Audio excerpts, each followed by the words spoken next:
Auto du boulevard Kia est fier de vous présenter cette capsule d'hier à aujourd'hui. Bon visionnement. Voici d'hier à aujourd'hui, une capsule de Normand de Lessard. Normand nous présente des personnes ou des événements qui sont venus marquer notre passé en Beauce. Sur ce, bon visionnement. Allô tout le monde, ici Normand de Lessard et bienvenue à une autre capsule d'hier à aujourd'hui. Cette semaine, je vous présente l'origine du nom de la rivière Famine de Saint-Georges. On regarde ce que ça donne. Bon visionnement.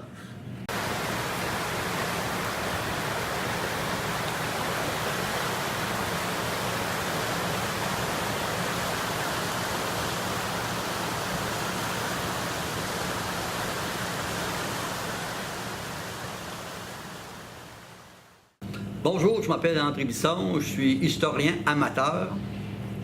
Et moi-même, Gérard Jacques, aussi historien amateur. On voulait vous parler ce matin de le nom de la rivière Famine. D'où vient-il? Il y a beaucoup de suppositions. La principale supposition, c'est celle qui dit que la rivière Famine a été attribuée à cause de l'armée d'Arnold qui est arrivée en 1775 à Saint-Georges, qui était en réelle famine. Mais nos recherches ont prouvé autre chose. Surtout, ce fut la carte de l'ingénieur anglais Montrésor. Si on se rappelle, la conquête des plaines d'Abraham, 1759, et en 1760, les soldats anglais qui avaient pris le Canada, c'était leur nouveau pays, ont envoyé une expédition pour reconnaître la rivière Chaudière et la rivière Kennebec pour pouvoir voyager entre Boston, si tu veux, entre la nouvelle colonie du Québec et les anciennes colonies qui étaient à Boston. Donc, lui, il dit qu'il a rencontré la rivière Famine ou Ondarriché. Qui est un mot huron. Qui est un nom huron. Et puis, dans nos recherches aussi, on a trouvé un autre, je pense, là. Parce qu'il y avait beaucoup d'appellations de la rivière Famine qui se donnaient par les tribus indiennes qui passaient dans le secteur. Donc, qu'est-ce qui arrive, c'est que selon le genre d'individus qui passaient devant la rivière Famine, on changeait de nom. Donc, on retrouvait les noms suivants. C'était... Oh, non, je sais pas. Ouasténémantique a fait Ondarriché.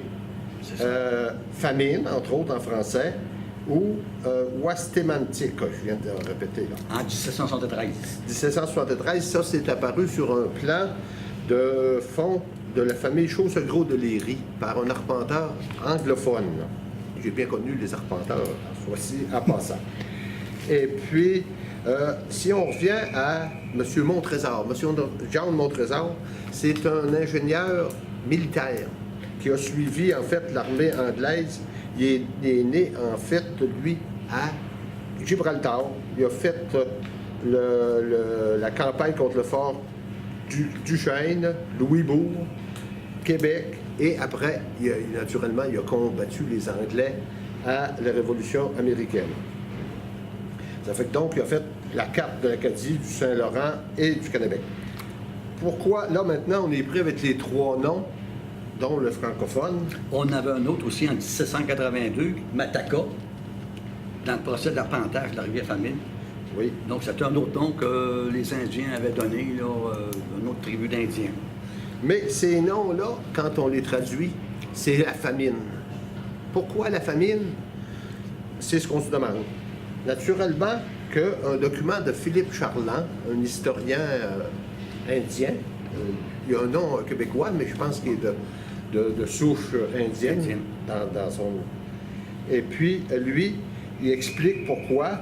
C'est lors de l'expédition du père Gabriel Druyette, 1643 ou 46, parce que là, revenons, 1608, Fondation de Québec, 1630, Ils se font sortir de là par les frères Selkirk qui s'en retournent en France. En 1630, il revient, M. Montchamplain, puis là, il arrive, il amène le père Gabriel Druillette, puis il dit, va donc voir passer par l'Acadie, et puis voilà.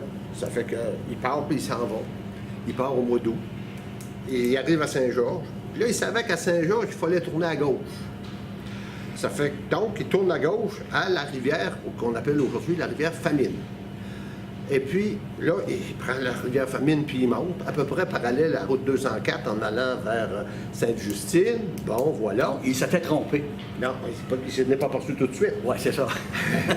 Et puis là, il a repris l'autre versant en allant vers l'Atlantique, en allant vers le Nouveau-Brunswick, la rivière d'Aquam, puis la rivière Saint-Jean. Puis il dit, oups, pas là, c'était supposé avoir des lacs. Il n'y avait pas de lac. Fait que donc, il revient. Et puis là, il a manqué de provisions. La famine lui prend. Et puis, tout à coup, il y a un Indien qui vient à bout d'abattre un jeune orignal. Parce qu'il y a une chose aussi, il faut comprendre, c'est que dans le temps de la Nouvelle-France, il n'y avait pas de chevreuil. On dit les chevreuils de Virginie. Donc, dans le temps de la Nouvelle-France, il n'y avait pas de chevreuil. Donc, ça pouvait contribuer là, à la famine de l'expédition. Et puis, par après, il s'est repris. Puis là, il a continué à monter à Saint-Georges. Et puis là, il a pris, naturellement, la rivière du Loup, la rivière Portage, le lac Portage, le lac Penobscot, et on descend vers la Kennebec. Bon.